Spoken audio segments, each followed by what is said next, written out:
Have you ever noticed, the more you chase something, the further it slips away? You work harder, you try every method, you even lose sleep, yet the thing you want most stays just out of reach. What if the problem isn't that you're not doing enough, but that you're doing too much? What if the universe is already bringing you what you deserve, but your restless energy is pushing it away? In Buddhism, there is a quiet truth. Life delivers its greatest blessings, not to the ones who fight the hardest, but to the ones who learn to be still. Stillness is not weakness.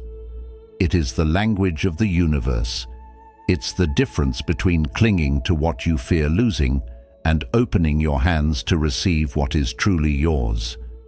In this video, we'll explore 11 profound lessons from the power of detachment to the beauty of divine timing, each one showing you how to stop forcing life and start flowing with it.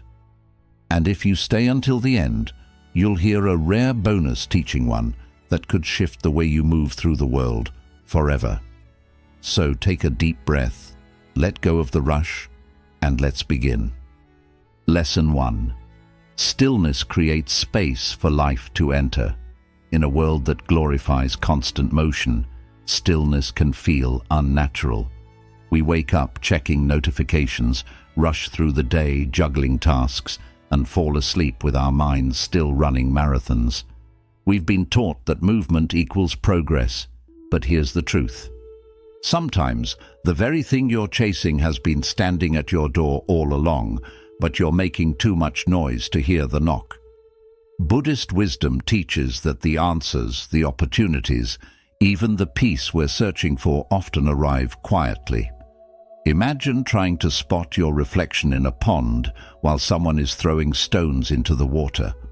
The ripples distort everything, and no matter how hard you look, the image never becomes clear. That's what inner noise does it, the guidance life is already offering. But the moment the water stills, the reflection appears naturally.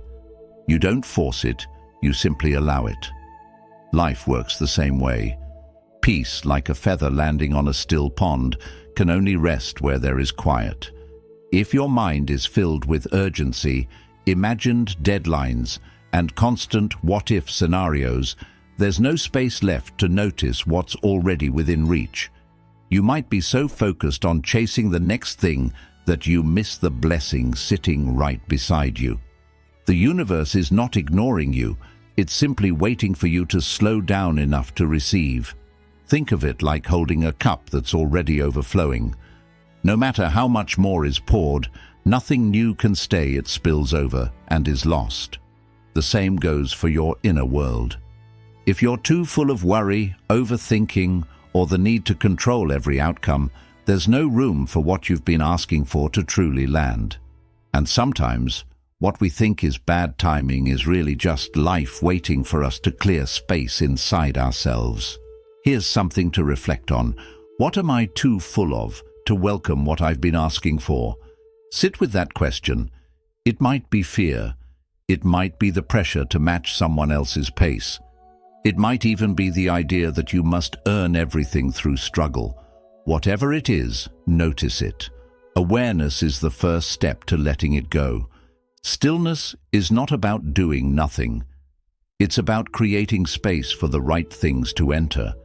It's about trusting that you don't have to micromanage the universe for it to work in your favor. When you quiet the noise within, you don't lose momentum, you gain clarity, and clarity always knows the fastest path forward. So, for just a moment, breathe. Let go of the urgency. Release the mental clutter. Allow your inner waters to become still, because in that stillness, you might just realize that the life you've been chasing is already closer than you ever imagined, waiting quietly for you to finally notice. Lesson 2. Desperation pushes blessings away. We've all felt it, that tightening in the chest when we want something so badly, we're afraid to lose it before we even have it. Maybe it's a relationship, a job, an opportunity, or a dream. At first, The desire feels exciting, full of possibility. But if we're not careful, that longing can quietly transform into fear. And fear changes everything. When fear takes over, we grip too tightly. We start to control, to force, to overthink every detail. But here's the paradox. The tighter you hold on, the more what you want seems to slip away. It's like trying to hold water in clenched fists. You think you're keeping it safe, but in reality, you're pushing it out. The universe, much like water, flows where there is openness, not where there is tension. Buddhist wisdom teaches that the energy we carry speaks louder than our words. Desperation might look like deep desire from the outside, but at its core, it's a signal of lack, a silent message to the universe that says, "I don't believe I can have this unless I hold on for dear life." And the universe doesn't respond to panic. It responds to presence, to trust, to the calm confidence that what is truly yours can never be taken from you. Think of it this way. When your hands are clenched, nothing can enter them. But when your palms are open, you're in a position to receive. Letting go doesn't mean giving up. It means trusting that if something is meant for you, it will find you. And if it leaves, it was never to keep. This isn't just positive thinking. It's alignment with the natural law that what belongs to you will always return in the right way, at the right time. I once heard a monk say, "You cannot pull a flower into bloom by tugging on its petals. You only damage it." The same goes for the things we love and desire. You can nurture them, care for them, create the right environment, but the moment you try to force them, you interrupt their natural unfolding. That's what desperation does. It takes something pure and strains it under the weight of fear. So ask yourself, where in your life are you gripping too tightly? What would happen if just for today you loosened your hold? Not because you don't care, but because you trust, because you know that what's truly meant for you already has your name on it. Nothing can erase it. When you replace desperation with faith, your energy shifts, you become lighter, and in that lightness, you make space for what's meant to arrive. The truth is, blessings don't come to clenched fists. They come to open hands and an open heart. Trust that, and watch how much more easily life begins to give. Lesson 3. Silence often means rearrangement. There's a strange moment in life when everything seems to go quiet. The calls slow down. Opportunities pause. Even the excitement you once felt begins to fade into stillness. And if you're like most people, your first thought is, something must be wrong. But what if nothing is wrong at all? What if this quiet is not an ending, but the most important part of the process? Buddhist wisdom reminds us that silence is not the absence of movement. It's often the sign that the universe is rearranging things in ways we cannot yet see. It's like the work happening behind the curtain before the grand performance. The lights are still dim. The stage looks empty. But backstage, every piece is being set in place so the show can unfold perfectly. Think of a plant. Before it blooms, before even a single leaf appears above ground, the roots are growing deep in the soil. You can't see them, but they are spreading, anchoring and strengthening the plant for the moment it breaks through. If you judged the plant's progress only by what you could see, you might think nothing was happening at all. But in truth, everything was happening just out of sight. Life works the same way. When things go quiet, it might mean people are moving into the right positions, opportunities are aligning in the background, and timing is being perfected. The problem is, we often mistake this quiet for being stuck. We panic, we push, we try to force action because we're uncomfortable with stillness, but forcing too soon can pull the roots before they've had time to take hold. The real question to ask yourself in these moments is this: can I feel at peace without visible progress? Can I trust that the silence is not empty, but full of unseen movement? Because here's the truth. The universe has a rhythm that doesn't match our timelines. It works with precision, not pressure.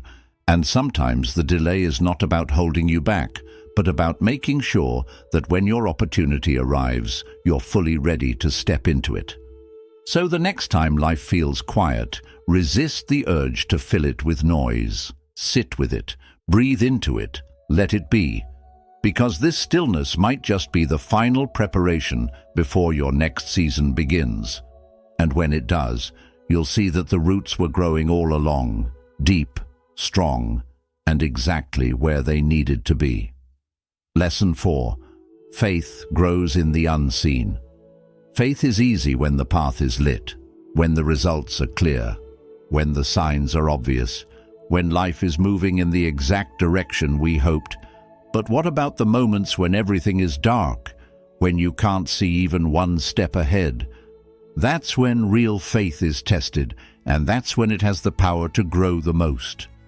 In Buddhist wisdom, not seeing doesn't mean nothing is happening. A seed doesn't begin its life in the sunlight. It starts underground, in the quiet, hidden from view.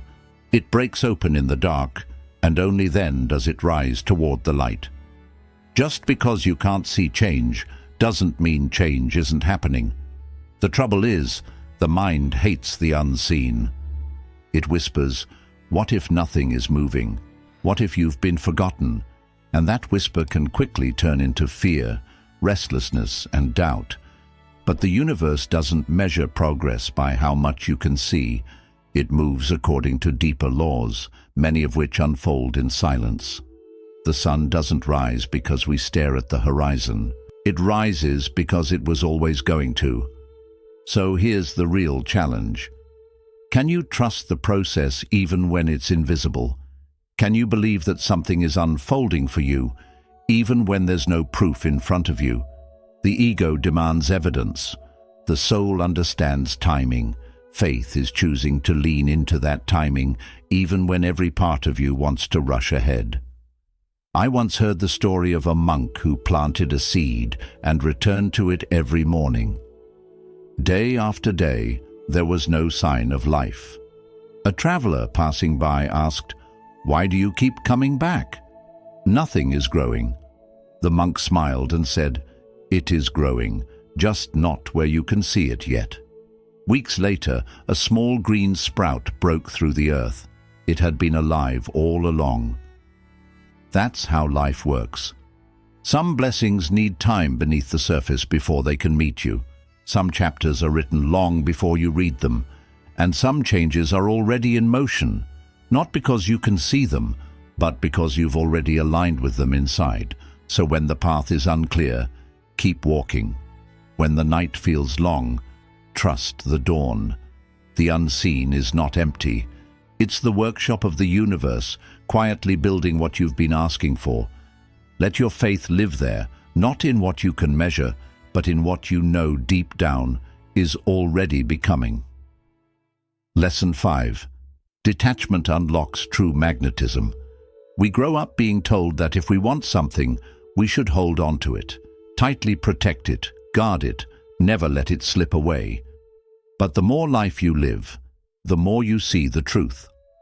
Sometimes the harder you grip, the faster things fade. And in Buddhist wisdom, this isn't just a poetic idea. It's a law of the heart. Detachment doesn't mean you stop caring. It doesn't mean you walk away from your dreams or the people you love. It means you choose presence over possession, trust over tension. When you release the need for something to unfold in exactly the way you imagined, you free it, and you free yourself. And strangely, this is when the things meant for you have the best chance to stay. I once heard the story of a monk who found a beautiful jade cup floating in a stream. He took it home, admired its beauty, and placed it beside his bed. But soon, every sound in the night made him worry it would break. Every gust of wind, every small movement filled him with fear of losing it. The cup had stopped being a joy and had become a burden. One morning the monk returned it to the stream, watching it float away. "It is mine," he said softly, "only when I no longer need to keep it." That is detachment, and it's the source of true magnetism. Because when you stop grasping, you stop sending out energy that says, "I'm afraid to lose this." Instead, you radiate something far more powerful. "I am whole, with or without it," and that energy is irresistible. It draws in what matches it, naturally and effortlessly, like a flame quietly attracting every moth in the night. Think about it. When you're desperate for something, you create pressure around it. You overthink, you second-guess, you push too hard. But when you let go, you give it space to breathe. You create a calm, open field where blessings feel safe to land. What's meant for you begins to notice you, not because you chased it, but because your peace has become a home it wants to return to. Try this. Close your eyes and picture all the things you've been holding on to too tightly, the goals, the relationships, the outcomes. Now imagine placing them in your open palm. Feel the relief of loosening your grip. Watch them float away like lanterns into a night sky. You haven't lost them, you've simply set them free to return in their best form. Detachment is not weakness. It's the quiet confidence that you are enough, no matter what comes or goes. And when you live from that place, life has a way of surprising you, not with everything you thought you wanted, but with everything your soul was truly calling for. Lesson 6. Surrender as strength. We're taught from a young age that strength means never stopping. Push harder, try longer. Don't quit until you get what you want. And yes, persistence has its place, but there comes a moment in every journey when the path no longer responds to force. You push, but nothing moves. You plan, but doors stay closed.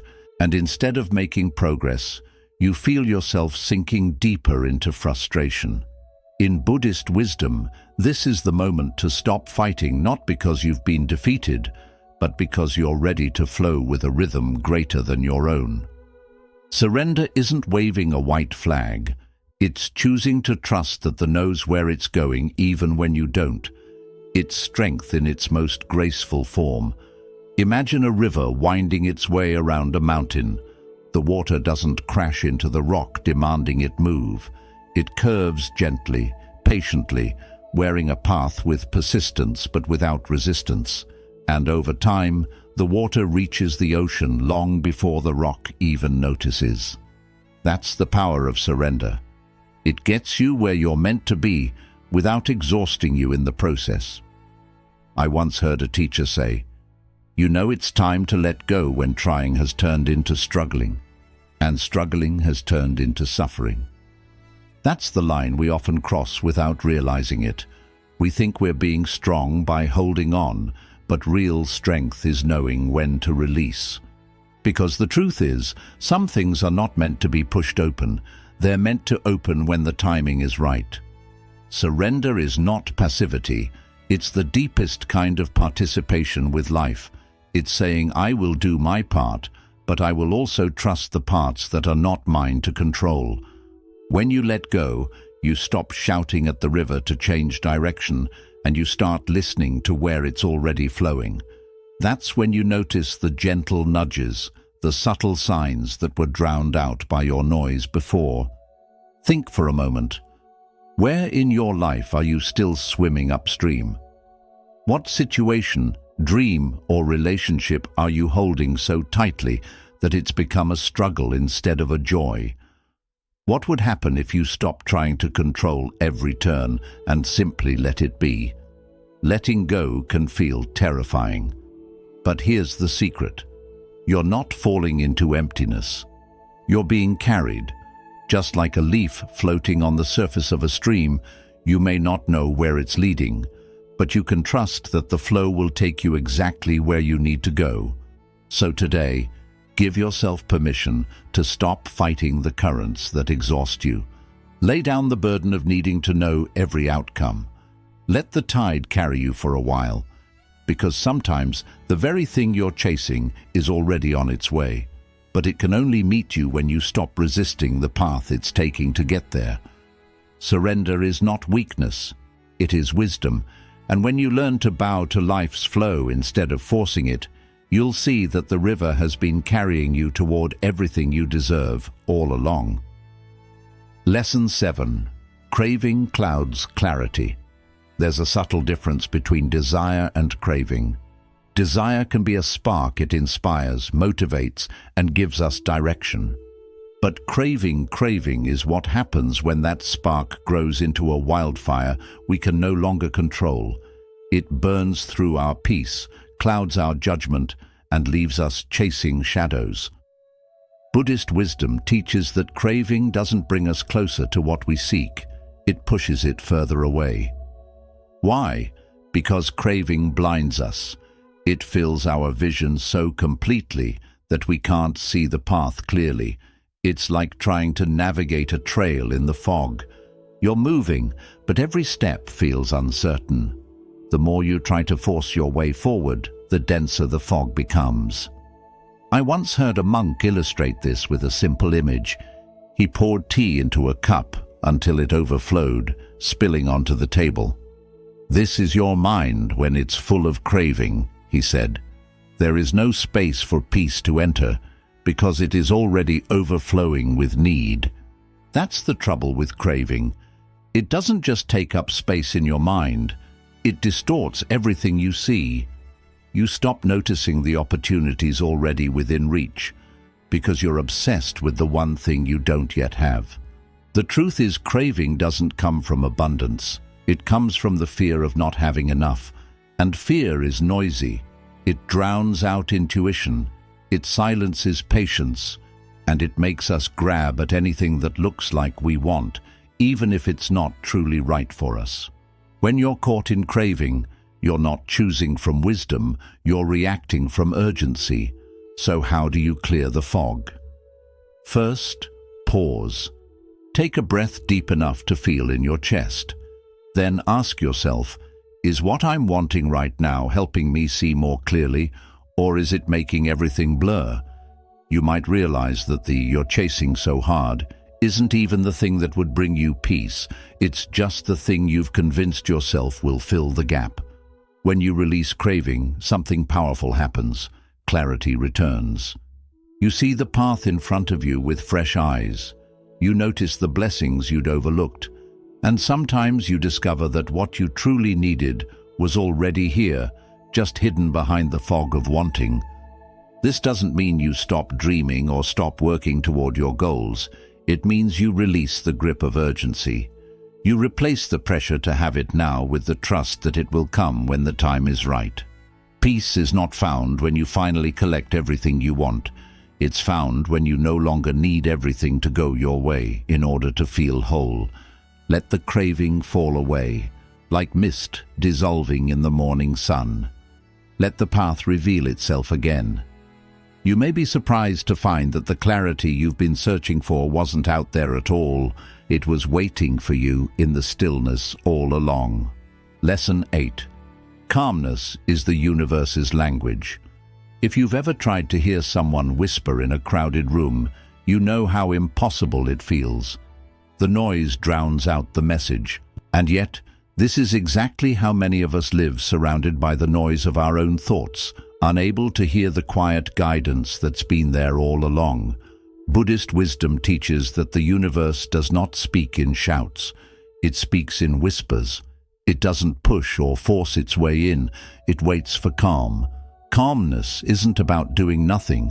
It's about creating a state within yourself where truth can be heard clearly. Just like a lake only reflects the sky when it is still, your mind can only reflect the right path when it's at peace.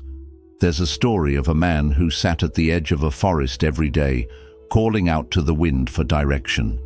He would beg for signs, demand answers, and shout his questions into the air. One day, an old monk joined him and sat silently.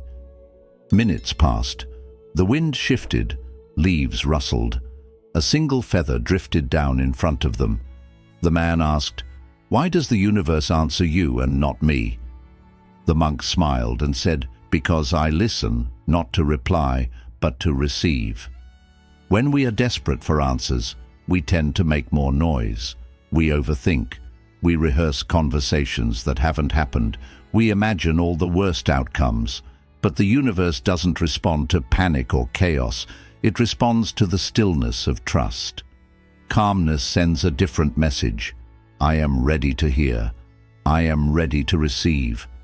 Ask yourself, what noise am I carrying right now? Is it worry about the future? Anger from the past? The need to have everything figured out before I can feel at peace? Whatever it is, notice how it fills the space where guidance could be. The truth is, you don't have to chase answers. You have to make room for them.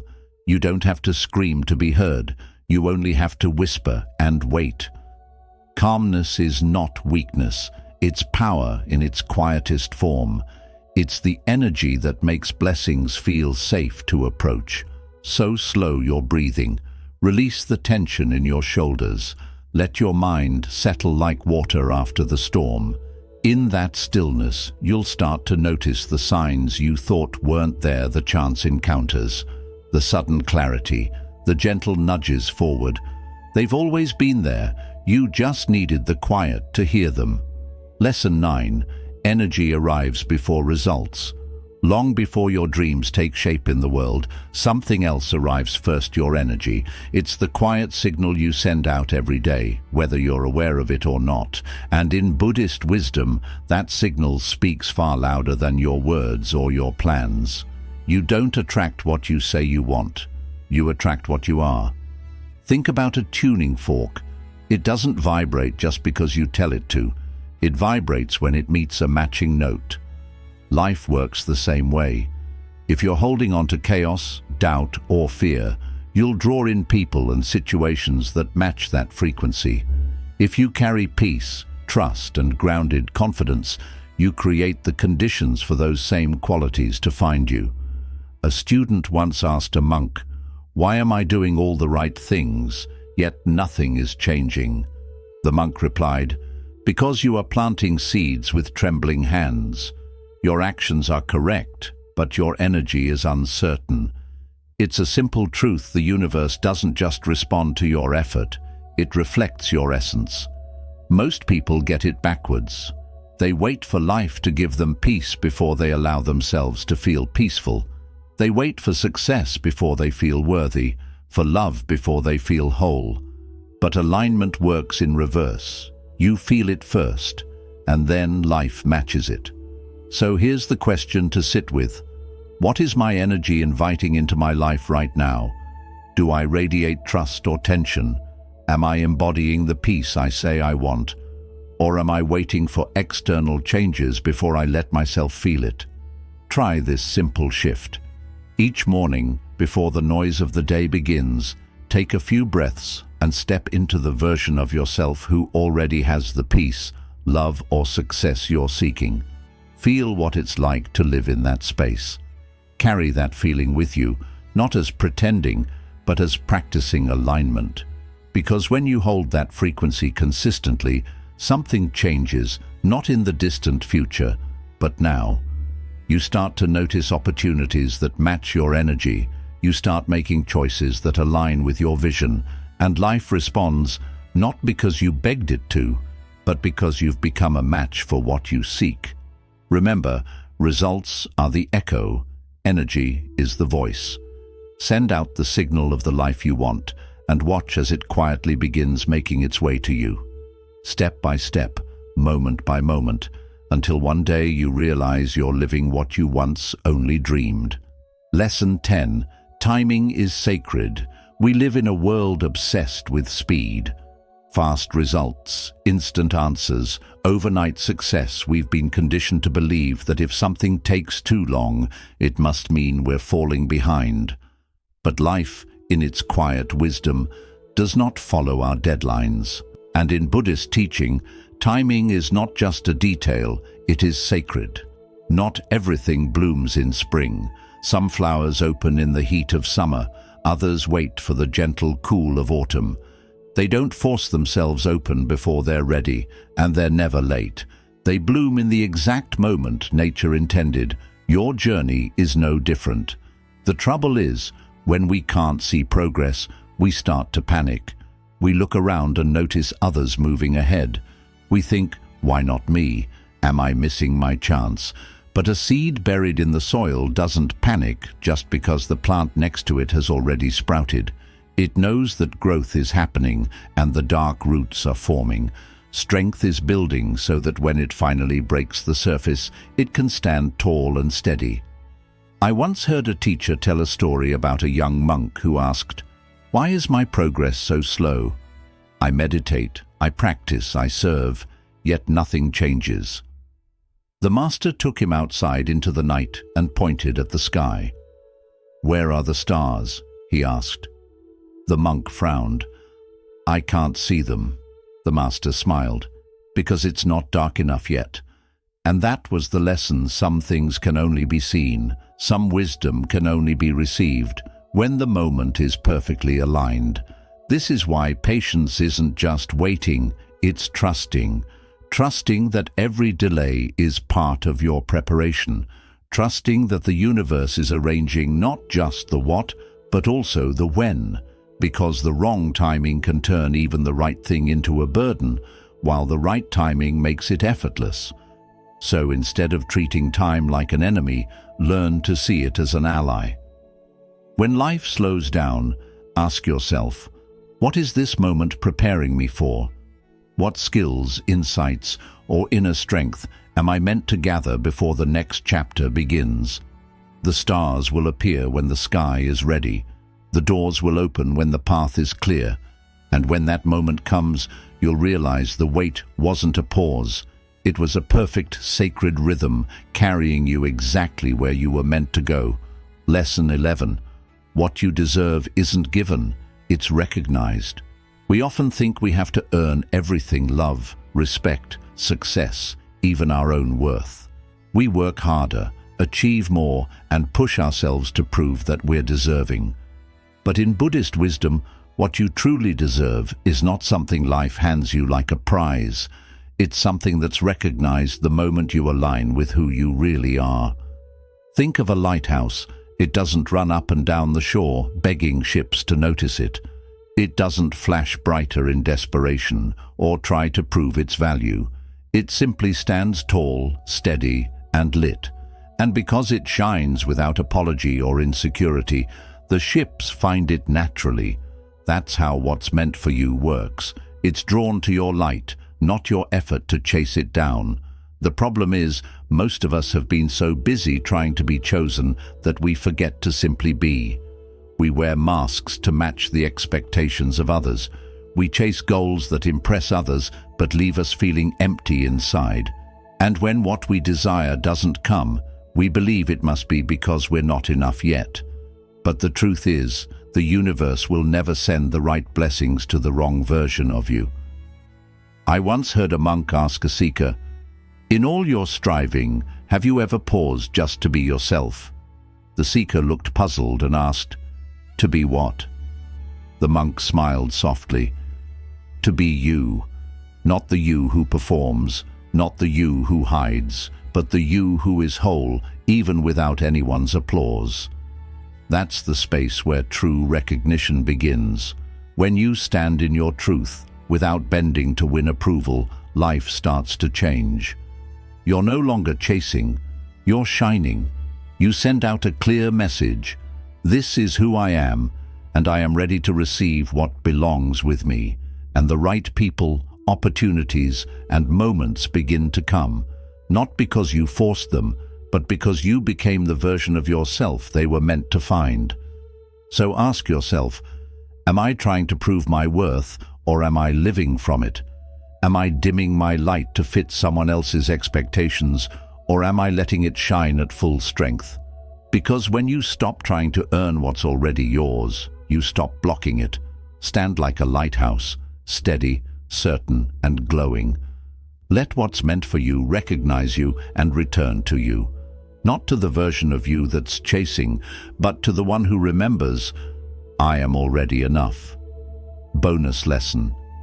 The universe answers to inner stillness, not outer struggle. In a world that praises hustle, we're taught that movement means progress. If you're not always doing, pushing and chasing, you must be falling behind. But in Buddhist wisdom, many of life's deepest changes don't happen through force. They happen through stillness. Stillness isn't the absence of action, it's the presence of alignment. You could take 100 rushed steps in the wrong direction and end up further away from where you need to be.